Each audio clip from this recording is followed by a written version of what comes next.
This Civic Media podcast is sponsored by UW Organ and Tissue Donation. Organ donations are desperately needed, and now is the right time to become an organ donor. Talk to your family. Get the dot. Save lives. Go to heroicdeed.com.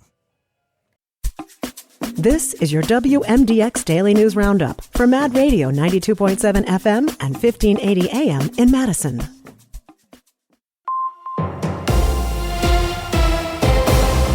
For 92.7 WMDX News, I'm Savannah Tomei Olson. The country is mourning its longest living president, Jimmy Carter. He died at his home in Plains, Georgia yesterday at age 100. Wisconsin helped push Carter to the White House. He was the underdog in the Democratic primary in 1976. He actually got quite the reception here. UW-Madison students threw peanuts at him when he visited. But when it came time to head to the polls, it was so close here in Wisconsin between Carter and fellow Democrat Morris Udall that the Milwaukee Sentinel declared Udall the winner on its front page the next day. That was, of course, later corrected when Carter won Wisconsin by 1 percentage point. Then, during the general election, it was Wisconsin's 11 electoral votes that put Carter over the 170 needed to win the White House. He lost Wisconsin to Ronald Reagan in 1980. Carter was a huge advocate for Habitat for Humanity. The nonprofit builds homes for low-income and disadvantaged families. It has more than 30 chapters across Wisconsin. And there could be tariffs coming in the new year, and some Wisconsin businesses are worried. Eau Claire Outdoors sells gear for camping and backwoods experiences. Owner Kate Felton says she carries products manufactured both in the U.S. and elsewhere. She worries about shoppers being able to afford the brand she stocks if manufacturers increase prices. The Trump tariffs really couldn't come at a worse time for small businesses. Certainly, there's no good time for this to come, but this moment in particular is just a very dangerous moment for prices to increase on small businesses. UW Eau Claire Economics Chair Thomas Kemp says a significant number of Wisconsin businesses would feel the effects.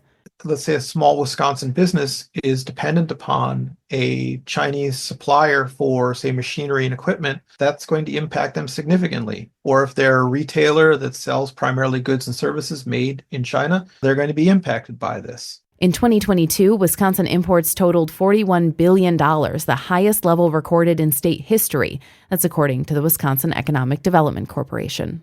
Madison will soon have more space for people who need psychiatric care. A new hospital will open on the east side next week. Shorewood Behavioral Health is owned by Acadia Healthcare.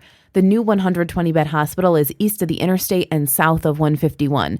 It's actually in an old American Family Insurance office building, which has now been renovated with safety features like heavy chairs without corners and breakaway doors, things that can reduce harm. At first, they'll just be opening up space for 30 beds, with more to come. The hospital is set to open its doors January 7th. Once they're operating at full capacity, the Madison area will have nearly 300 psychiatric care beds, triple what was available a few years ago. And for a second year in a row, nationally, gas prices have dropped. Here's Melissa Kay. Gas prices fell again last week, dropping 5.9 cents per gallon for an average of $2.75 across the state. This is 2.7 cents per gallon lower than a month ago and 5.7 cents higher than this time last year. 2024 marks the second year in a row of declining prices on the national level as we close out the year. Officials at GasBuddy expect another price cycle in the Great Lakes region, but overall, the national average should remain mostly stable. Today, you'll pay about $2.77 for a gallon of regular here in Dane County. And did you hear about this? Yesterday was the first ever tug of war between Packers and Vikings fans.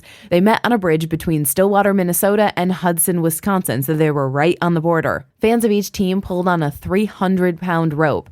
People had to pay to participate, and 60% of proceeds went to first responders in the winning state. Organizers say they ended up raising about $4,000. While the Packers couldn't pull off a win yesterday, their fans could. The Wisconsin side won 3 out of 5 times. Now they're hoping to make this a yearly tradition. I'm Savannah Tomei Olson. You're listening to 92.7 WMDX News. The Packers are swept by the Vikings. Hi, I'm Mike Clemens with sports. For the second time this season, the Packers lost to the Vikings, again by just 2 points, the final 27-25 at U.S. Bank Stadium. Packers running back Josh Jacobs asked if the team has lost any confidence after being swept by both the Lions and now the Vikings this season. Not at all. I told our guys at halftime, believe in ourselves. At the end of the day, like I said, we did a lot of things I feel like was on us. So I told our guys, believe in ourselves. I don't think it was nobody in here that believed that we were just going to lose. I think everybody had the belief that we was going to pull it out some type of way. We just fell short today. The Packers will host the Bears next Sunday at noon. Men's college hockey. The Badgers beat the Yukon Huskies 4-3 to win the holiday face-off at Five Surf Forum in Milwaukee. It's the third time in 4 years Wisconsin has won the tournament. NBA, the Bucks are in Indianapolis tomorrow afternoon against the Pacers on New Year's Eve. Tip-off time at 2 p.m. With sports, I'm Mike Clemens. On your entertainment beat, I'm Pete Schwaba. Here's one of Pete's picks, Wisconsin. Check out the film Conclave. The film tells the story of the cardinals converging on Rome to select the next pope.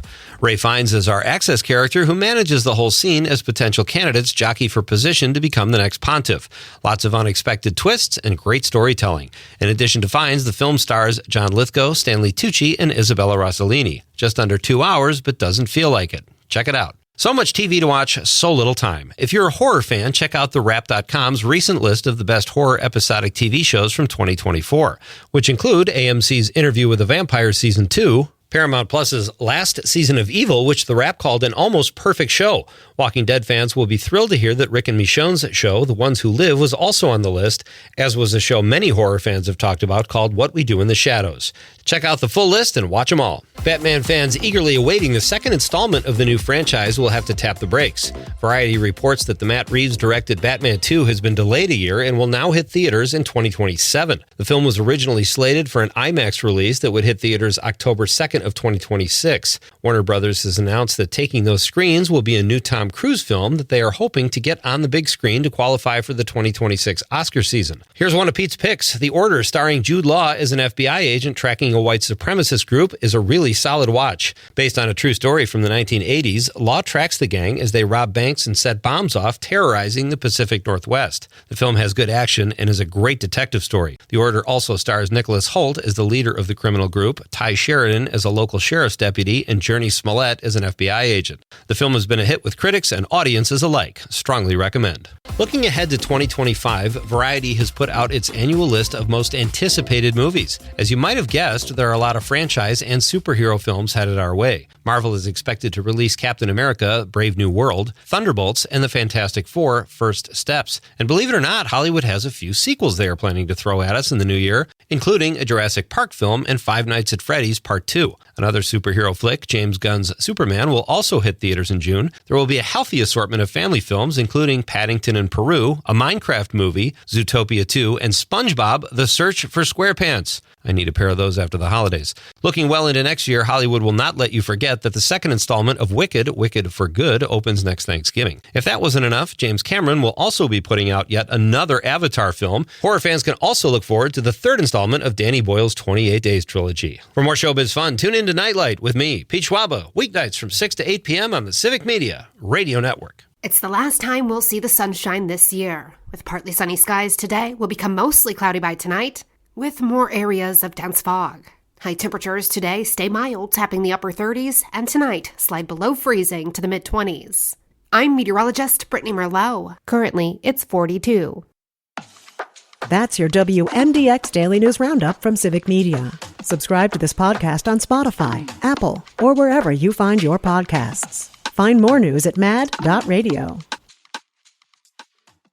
The national news cycle never stops, but it can be hard to find news about your local community. Civic Media is dedicated to providing quality local and state news coverage across Wisconsin. With the Civic Media app, you can get notifications about local stories that matter to you and your community. Find the free Civic Media app in your phone's app store and choose notifications from the menu to tell us what kind of news you want to hear about.